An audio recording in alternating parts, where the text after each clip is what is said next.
রাত ঠিক 12:15। নীলাভ তার ল্যাপটপে অফিসের কাজ শেষ করে সবে শুতে যাবে, তখনই ফোনটা বেজে উঠল। স্ক্রিনে কোনো নাম নেই, শুধু একটা অদ্ভুত নম্বর 000000000000। ভেবেছিল কোনো স্প্যাম কল, তাই কেটে দিল, কিন্তু ফোনটা আবার বাজল। এবার রিসিভ করতেই ওপাশ থেকে শুধু ভারী নিঃশ্বাসের শব্দ ভেসে এলো। হ্যালো, কে বলছেন? নীলাভ বিরক্ত হয়ে জিজ্ঞেস করল। ওপাশ থেকে একটা খসখসে নারী কণ্ঠ ফিসফিস করে বলল, জানলাটা কি ঠিকমতো বন্ধ করেছ নীলাভ? ছিটকিনিটা আলগা রয়ে গেছে। নীলাভের মেরুদণ্ড দিয়ে একটা হিম শীতল স্রোত বয়ে গেল। সে একাই থাকে এই ফ্ল্যাটে, কেউ জানার কথা নয় সে কোথায়। সে দ্রুত জানালার কাছে গিয়ে দেখল, সত্যি ছিটকিনিটা অর্ধেক লেগে আছে। সে দ্রুত সেটা বন্ধ করে দিল। কে আপনি? কি চান? নীলাভ চিৎকার করে উঠল।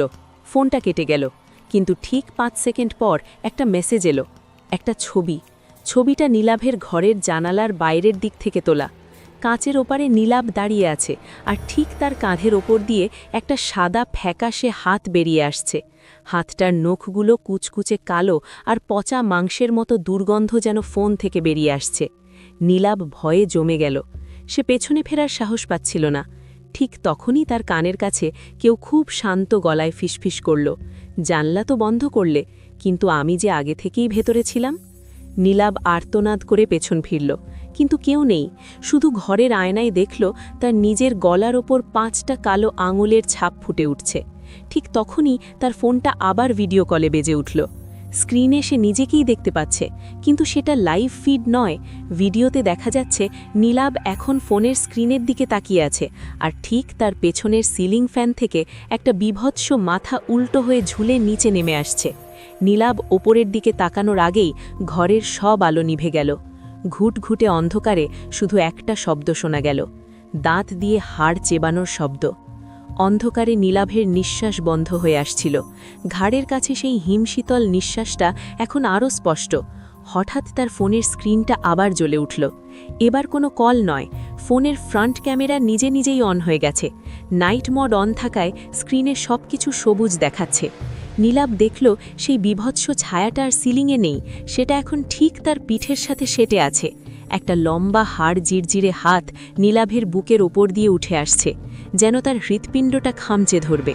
সে অস্ফুট স্বরে বলতে পারল, তুমি তুমি কে? অন্ধকারে একটা অমানুষিক হাসির শব্দ শোনা গেল। ফোনের স্ক্রিনে একটা টেক্সট ভেসে উঠল, আমি তোমার সেই ভুল যা তুমি 3 বছর আগে হাইওয়েতে ফেলে এসেছিলে। আজ রাতটা আমার পাওনা। নীলাভের মনে পড়ে গেল সেই বৃষ্টির রাতের কথা। একটা ছায়া তার গাড়ির সামনে চলে এসেছিল, সে থামেনি, ভয়ে পালিয়ে এসেছিল। ঠিক তখনই ঘরের লাইটটা একবার জ্বলে উঠেই ফেটে গেল। নীলাভ অনুভব করল কেউ একজন তার পা ধরে হ্যাচকা কানে খাটের নিচে নিয়ে যাচ্ছে। মেঝেতে তার নখের আঁচড়ের শব্দ আর আর্তনাদ কয়েক সেকেন্ড স্থায়ী হল, তারপর সব নিঝুম। পরদিন সকালে পুলিশ এসে ঘরটা একদম খালি পেল। কোনো ধস্তাধস্তির চিহ্ন নেই, শুধু নীলাভের ফোনটা মেঝের মাঝখানে পড়েছিল। ফোনের গ্যালারিতে শেষ সেভ হওয়া ভিডিওটা যখন পুলিশ অফিসার প্লে করলেন, তিনি আতঙ্কে ফোনটা ফেলে দিলেন। ভিডিওতে দেখা যাচ্ছে নীলাভ নিজেই নিজের গলা টিপে ধরছে, আর তার মুখে ঠিক সেই বিভৎস সত্তাটির মতো একটা শয়তানি হাসি। ভিডিওর শেষে একটি কণ্ঠস্বর শোনা গেল, পরের নম্বরটা কি আপনার?